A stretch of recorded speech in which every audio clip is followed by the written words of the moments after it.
Bienvenidos a un nuevo gameplay de Freaky Gamers. Antes de ver el video, recuerda suscribirte, darle like y activar la campanita. Tendremos muchos trailers y gameplays, así que ya sabes, no dejes de suscribirte.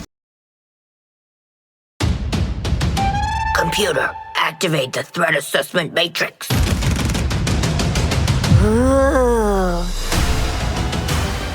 All right.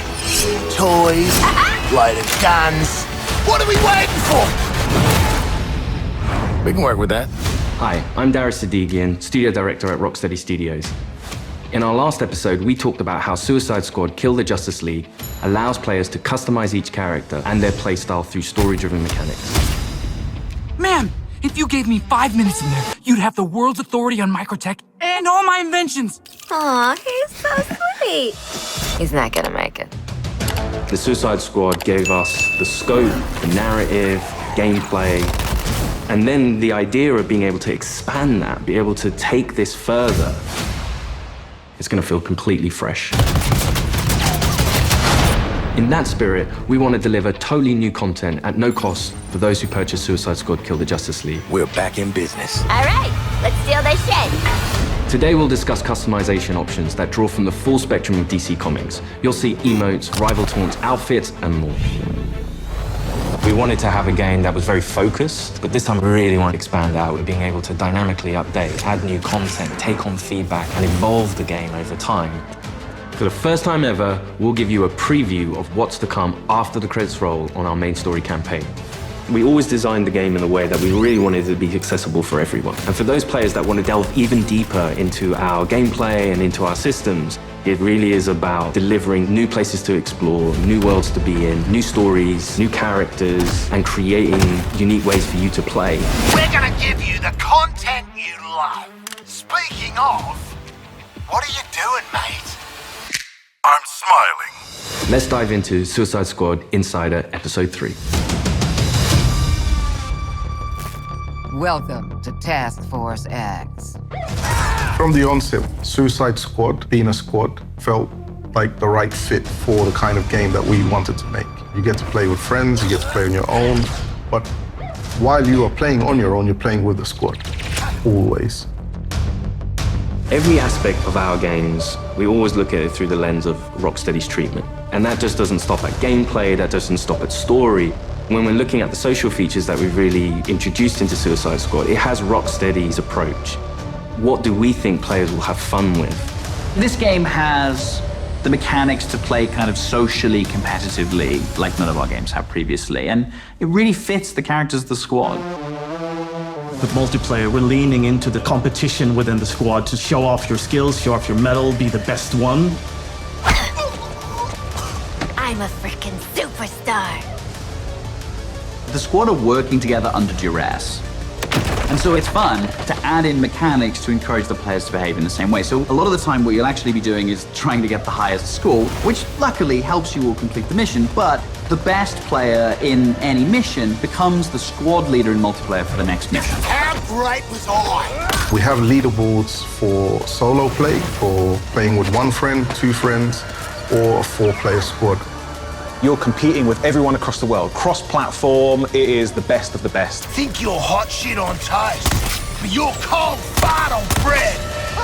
Did you see that? Tell me you did. I was like, how do you like that? Precisely. Outstanding!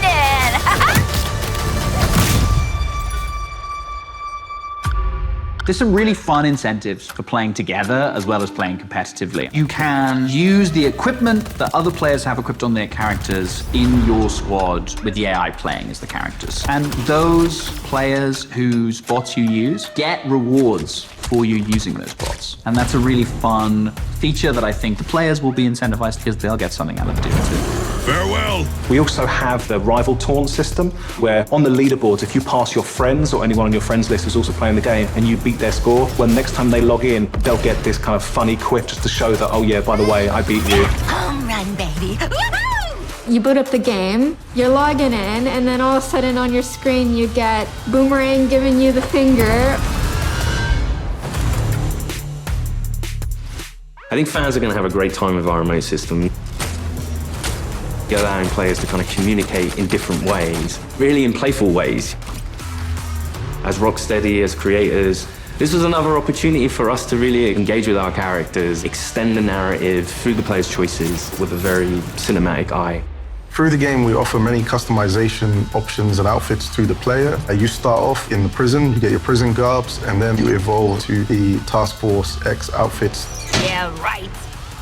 I was thinking something more fashion forward.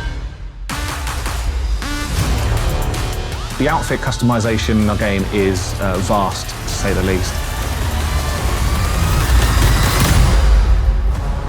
With this game, Rocksteady will deliver a full story-driven campaign to players, including more cinematics than any previous Arkham game. For players who survived the war against Brainiac's forces and want to keep the adventure going, Rocksteady is ready. We very much knew we had a story to tell initially, and then we wanted to carry on feeding into that, and then changing up the gameplay to have a game that was going to evolve through post-launch content. Suicide Squad Kill the Justice League is going to be one of the most generous, player-friendly, post-launch experiences available. Every season we will have 2 episodes. Each season there's going to be a different spin on how you play, and will be heavily themed by a DC villain. So there's many, many layers of influence from the DC world on how you play and what you do. The seasonal content gets automatically dropped into the game each episode. There's no playable content locked behind a battle pass, and the in-game shop is for cosmetics only. You'll always be able to go back and play the episodic content. If you want to come back 6 months from now, that'll always be there. This is a totally player-friendly approach to letting you play the content you want to play when you want. The DC universe is massive, and in most games, you can only see or explore a tiny, tiny piece of it. But what's really cool about the narrative of Kill the Justice League is there's almost no limit on where we can go. Celebrating before the game is over. In his pursuit of trying to recreate his perfect Kolu, Brainiac has been experimenting with some of our favorite DC characters' DNA, creating new worlds in alternate realities. It's these worlds that we call Elseworlds. Brainiac is a genius of 12th level intelligence, but he's also trying to rebuild this civilization that he misses and is lost, and there is nothing he won't do to get there. New Kolu will be reborn.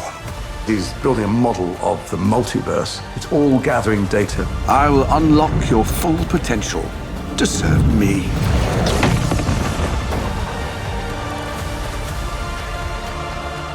There's different versions of everybody in different universes, and their timelines have just diverged at some point. We've got lots of amazing characters coming up in seasonal play that I'm really excited for players to meet. And the Elseworld Principles gives us lots of flexibility and lots of room to put our own spin on them.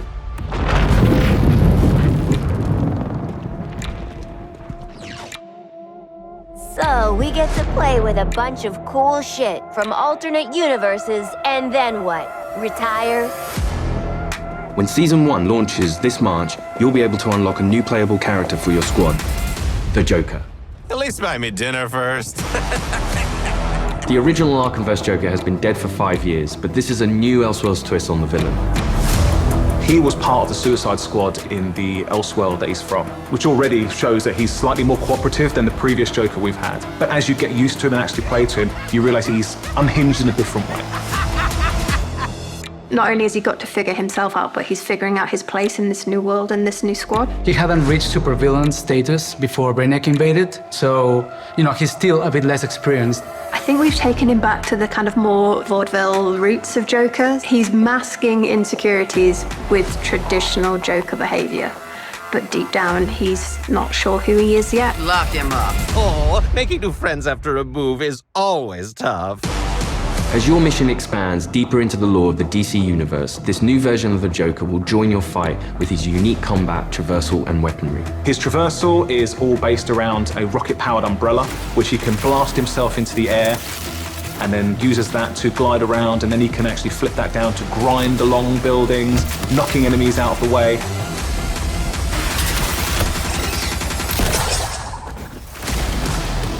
And the kind of frantic, vertical and horizontal energy that he has means you've always got to be moving and always attacking the enemies.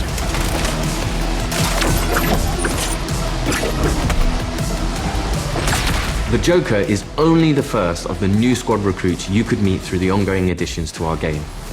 Over time, we can build up a library of characters that DC fans might not have expected to see in a video game, like a regular comic book release. I look forward to when the next issue's coming out. And in the same way, I hope people will look forward to the next episode from us. Whatever it is, I'm down. New environments, new characters, missions, challenges, gear, and more. All of this free content comes for players who own the game. We can't wait for you to see what the future holds. With Elseworlds, the possibilities are endless. How do you like that? Thanks for watching this series. We hope you'll join us for Suicide Squad Kill the Justice League, a third-person action shooter where some of the wildest villains of DC Comics join forces to save the world from its greatest heroes. No, that's mental. We're not doing that. God help us. Yeah. I think players are going to be surprised about the depth to which they can craft a character. It comes back to player choice and player freedom. Everything from melee strikes into gunplay, which you could then go into a traversal attack. All of the combat moves flow seamlessly into another. The squad can be garish, they can be loud, and playing together with your friends in a multiplayer space is a really unique experience that you can't get anywhere else. What we've done with the Suicide Squad is to really expand those experiences. Not only just one character this time around, we've done it with 4 and we plan to do it with more. This brings back memories of my old Suicide Squad. Whether you're in for the main story or exploring what lies beyond, Rocksteady Studios is here to support our players while delivering exciting new experiences. Thank you for joining us and we'll see you at launch February 2nd, 2024.